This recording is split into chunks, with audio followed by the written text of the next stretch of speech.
বটজলা এলাকার নাগরিকদের দাবি সেখানে থাকা জলের পাম্প মেশিন কে বা কারা সরিয়ে নেবে। মূলত সেই বিষয়টি তারা জানতে পেরেছেন। তাদের দাবি কিংবা বক্তব্য, বটজলা এলাকার যে জলের পাম্পটি রয়েছে, পাম্প মেশিনটি রয়েছে, অর্থাৎ জল উৎস রয়েছে, সেখান থেকে পানীয় জলের ব্যবস্থা করা হয় নাগরিকদের জন্য। সেই মেশিনটি যদি সেখান থেকে সরিয়ে নেওয়া হয় বা স্থানান্তরিত করা হয়, তাহলে সেই এলাকার জনগণের সমস্যা হবে।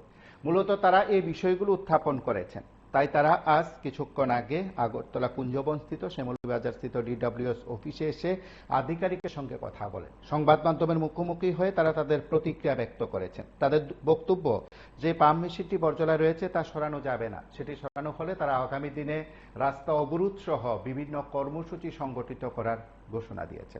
আপনাদের কাছে আমরা বিষয়টি উত্থাপন করছি এলাকাবাসীর বক্তব্য অনুসারে। দপ্তরের তরফে বিষয়গুলো যিনি আধিকারিক আছেন তিনি এলাকাবাসীর কথা শুনেছেন, কিন্তু পরবর্তী বিষয়টি কি হবে সেটা সময় বলবে। তার আগে আপনারা দেখতে থাকুন নাগরিকদের কি বক্তব্য, সেই সঙ্গে দেখতে থাকুন PB24-এর আরো অনেক সংবাদ রয়েছে সেগুলো। বটজলায় জলের পাম্প মেশিন স্থানান্তর কিংবা সরিয়ে নেওয়ার প্রেক্ষাপটে নাগরিকদের যে বক্তব্য আপনারা শুনুন। আজকাল 26-27 বছর ধরে জল পাইতেছি। তো হঠাৎই একদিন দেখছি আজকের থেকে প্রায় 8-10 দিন আগে অফিসের থেকে লোক গেছে। মানে তারা আসছিল 4-5 জন, কিন্তু আমি চিনি না, একজন চিনি। আমরা আত্মীয় স্বজনের মধ্যে পরে অমিত দেবনাথ কইতাছে যে পাম্প হাউসটা স্যার ওকে জো, এটা তো আয়রনযুক্ত জল, এই জলটা তো মানে পাবলিকে ব্যবহার ইউজ করে না। তো এই কথাটা তো আমি বাড়ির থেকে কাপড় ছড়াইতেছি, আমি শুনছি। এরপরে আমি একটু আগাইয়া গেটের সামনে গেছি, কিন্তু আমারে তারা ডাক দিয়ে তো আর কিছু জিগাইছে না যে এটা আপনারা জলটা লাগেনি বা আপনারা এই জলটা ইউজ করেননি। যদি জিগাইতো তাহলে কইতাম হ্যাঁ স্যার আমরা এই জলটা ইউজ করি, ঘুমুরতে আমরা এই জলটা লাগে, আমরা এই জলটা ছাড়া মানে আর জলই নাই। এরপরে পরিষ্কার জল আই এটা 1 দিন আইলে 7 দিন আই না, তাহলে আমরা এই জলটারই দরকার। তো আমার জিগাইছে না দেখে আমি কিছু কইছি না স্যার। পাম্পটা কি সরকারি পাম্প? পাম্পটা সরকারি, আমরা ঘরের লোক। জায়গা টাকা মানে যে জায়গা সরকারি গভর্নমেন্টের জায়গা। এরপরে কি হয়েছে পরবর্তী সময়? এরপরে তো আমি আর কিছু শুনছি না, জানি না, কিন্তু এরপরে আমরা মানে আমরা জলটা যে ছাড়ে আমরা সবসময় রীতিমতো জল পাই, সকাল বিকাল 2টা আমি জল পাই। তাই নিয়ে আমরা কইছে যে যেন লুকটুক আইসি, আমি কইছি বদ্ধা আইসছে, এমন এমন আইসে, আমি তো সবাই চিনি না, একজন চিনি। ওই কইতাছে যে জলটা ও কিছু আয়রনযুক্ত জল, এটা তো পাবলিকে ইউজ করে না। তো আমি বাইরে গেছি আগাইয়া, তারা আমার দেখছে, কিন্তু কিছু জিজ্ঞাসা না দেখে আমি কিছু করছি না।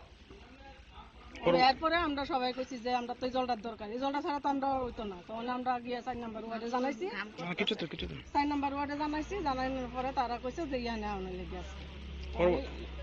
জানানি হয়েছে কালকে দুপুরের দিকে 4 নম্বরে জানানি হয়েছে। কইছে জানা লেগে আমরা সবাই আইছি, কিন্তু এই জলটা আমরা 3000 পরিবার এই জলটার দ্বারা চলে। এখন আপনারা কি চান? আমরা এই জল চাই। আমরা কাহারা কি আসল বিষয় মানে এটা জানি না, যেটা আমি নিজের কানে শুনছি আমি এটা কইছি। আর জলটা আমরা লাগবে, মানে যে যা খুশি করুক আমরা জল লাগবে। আমরা কোনো টুকলে জলটা লাগে স্যার, আর বন্ধ করতে পারতাম না জলটা বন্ধ। তার কারণে আমরা এত কষ্ট করি, এত দরকার হলে কষি বাটি জল বইয়ে দাম। কারণ আমরা কোনো মোটরের সিস্টেম নাই, কলের সিস্টেম নাই, কোনো সিস্টেমই নেই। আমরা এই পরিবারের 27 জন পরিবার, কেউর বাড়িতে নেই পাম্প সরাইলে তো আমরা জলই নেই।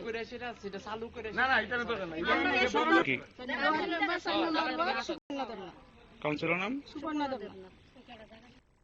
আজকে আমরা অনেকদিন যাবো, 4-5 দিন যাবো শুনতেছি পাম্প হাউসটা বন্ধ করে দিব, জল এখানে জল ভালো না, এই না সে না কইতাছি। কিন্তু আমরা তো দেখতেছি আমরা পরিষেবার জল 2 বেলা ভালো জল পাইতাছি, কেন তারা জলটা বন্ধ করবো? আমরা প্রায় 2 থেকে 3 হাজার লোক আমরা এই জলের উপরে নির্ভরশীল। এই জলটা যদি বন্ধ হয় তাহলে তো আমরাই মারা যাবো।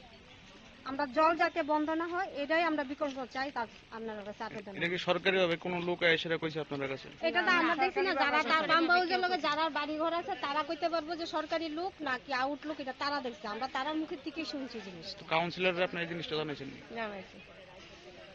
জানাইছি, আমরা কাউন্সিলরে গেছি। কি কইছে? কাউন্সিলরে কইছে এখানে আয়া জানালেন লোকে। এখান থেকে তারা কি কইছে? তারা কইছে যে আমরা নিশ্চিন্ত থাকতাম, এটা তারার ছাড়া অর্ডার ছাড়া এটা বন্ধ করতাম। কিন্তু কতজন ফ্যামিলি জল পায়? প্রায় 3000 লোকের উপরে আমরা জল পাইতেছি। আপনার নাম? খেলারানী দাস। পাম্প হাউসের ব্যাপারে যে পাম্প হাউসটা বন্ধ করে দিলে তো আমরা কীভাবে চলবো? আমরা তো এই জলটা ছাড়া কোনো বিকল্প আর কিছু নাই। এই জলটা যদি একবারই না থাকে তাহলে আমরা কী করে চলবো? আর আমরা বাড়ি ঘরেও তো জল ছাড়া ঘুমো তুকলে তো জলের দরকার। এই কারণে জলটা যাতে আমার বদ্ধ না করতে পারে বা জল না হয়, তার কারণে আমরা আর কিছু। এটা বটজলা 4 নম্বর ওয়ার্ডে। কে বন্ধ করতে এটা আমি কইতাম পারি না স্যার, আমি যা দেখছি না শুনতাছি, মানুষের মুখে শুনছি যে জল এই পাম্পটা বন্ধ করে দেওয়ার কথা কইছে, এর লিগে আমি কি স্যার একটু জানানো দরকার। এই লিগে। এলাকাবাসীরা এখন কই আছেন? হ্যাঁ এখন না ওয়ার্ড অফিস না তো তারা লগে কি কথা হয়েছে? তারা লগে এই কথাই কইছি স্যার, আমরা যাতে সুব্যবস্থা কোনো পাই, জলটা যাতে আমরা না নুই হয়, যাতে জলটা আমরা সবসময় পাই, জলটা পাই আমরা। জলটা মানে পাম্প অফ করানোর কথা বা এখান থেকে পাম্প সরানোর কথা কে কইছিল? এটা কে কইছে স্যার, এটা আমি জানি না স্যার। এটা আমি তো নিতে পারি, আমি কইতাছি অফিসিয়ালি আমি কইতাম না, যারা দেখছে তারা গেছে। অফিসের থেকে লোক গেছে লগে আমার কোন জায়গা এটা? এটা বরজলা পাম্প জল আমরা পাই। এখান থেকে কত ফ্যামিলি জল পায়? এখান থেকে প্রায় 3000 আমরা 3000 অনেকে জল পায়। আমরা এই জল 27 বছর 28 বছর এই জলের উপর আমরা নির্ভর, বিকল্প আমরা নাই। আপনার নাম? আমার নাম গৌরী দেব। এই জল দিয়া সব আমরা স্নান খাওয়া ব্যবহার সবকিছু আমরা এই জলই, আমরা এই জল দিয়ে পাইতে চাই। এই জল যাতে বন্ধ না হয়, আমরা এই সুস্থ বিচারতে চাই। কবে মানে আজকে অনেকদিন ধরে ঘটনাটা চলছে, আজ মানে 15 দিনের মতন ঘটনা চলছে। আমি তো বাড়ি করে থাকি না, কাজকর্ম যাই না, আমি শুনছি স্যার আজ 1 সপ্তাহ হয়েছে আমি শুনছি। কি শুনছেন? মানে এটা বন্ধ হয়ে যাবো গাছে, বন্ধ হয়ে যাবো, আমি তো ঢুকে শুনছি। পাম্পটা কি অচল অবস্থায় আছে? না, হ্যাঁ, চলন অবস্থায় আছে। আমরা এই জল ছাড়া মানে বিন্দু মাত্র চলতে পারতাম না। একদিন জল নাই আমরা ভীষণ কষ্ট, আমরা এলাকার কোনো আর জল নাই, আছে অন্য জল আছে, থাকলো আমরা এই জলের উপর সব নিব। ঘটনার কথা আমরা পাম্প বন্ধ করবো চন্দন দাবজে তাই না কইছে। কি কারণে বন্ধ হয়ে যাবো কাছে এইটা কইছে। কি কারণে বন্ধ? কি কারণে বন্ধ হইবে স্যার আমি জানি না, এটা আমি ঠিক জানি না। কে বা কারা কেন এটা বন্ধ করবো এটা তো স্যার আমরা জানি না, কিন্তু আমরা জল যাতে বন্ধ